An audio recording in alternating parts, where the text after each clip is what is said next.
अस्सलाम वालेकुम नाज़रीन, पाकिस्तान बुलेटिन न्यूज़ में भलीकार बाटिया रिपोर्टर महरान चांडियो इलाके के मशहूर सियासी समाजी अगवान ऐं टाउन कमेटी बाटिया के चेयरमैन साईं बदरुद्दीन सारियो जो नौजवान पुट 25 साल फ़हीम अली सारियो कुछ वक्त का गुर्दन के आर्ज़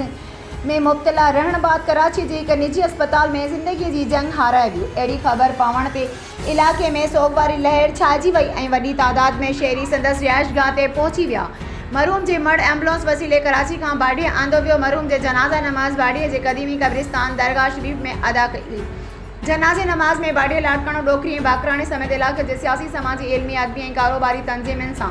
सलाडियल शख्सियतुन पाकिस्तान पीपल्स पार्टी MPA आदिल इल्ताफ़ खान उनड़, अदनान इल्ताफ़ खान उनड़, सैयद मंसूर अली बुखारी, फिदा हुसैन फलपोटो, हसनैन अलियार चांडियो, सुल्तान अहमद नूनारी, साईं अली गोहर शाह, सिकंदर कांदड़ो, साफ़ी अली रज़ा नूनारी, मेहर खान जूने जो अली दोस्त खोखर, रहमत अली चांडियो, वडेरो इमदाद अली सारियो, मोमन खान चन्नास, राज अहमद सुमरो, सजाद अहमद फलपोटो, हाजी इमदाद हुसैन सियाल, नजम दीन कोरी, इम्तियाज़ अली मशहूरी, इमाम दीन कांदड़ो समेत सारिया बिरादरी के माण्हुनि वडेंग में शिरकत कई। जनाज़ा नमाज का मरहूम के मड़ के समय आले नखिन सां मिटी मां हवाले कियो वियो। होरा शिया ईदगाह ते तॾो विछायो वियो जिते मरहूम के वालिद चेयरमैन टाउन कमेटी बाड़े बदरुद्दीन सारियो, संदसि भाइरो उस्ताद इरफान अली सारियो, कामरान अली सारियो सां ताज़ियत जो सिलसिलो जारी है।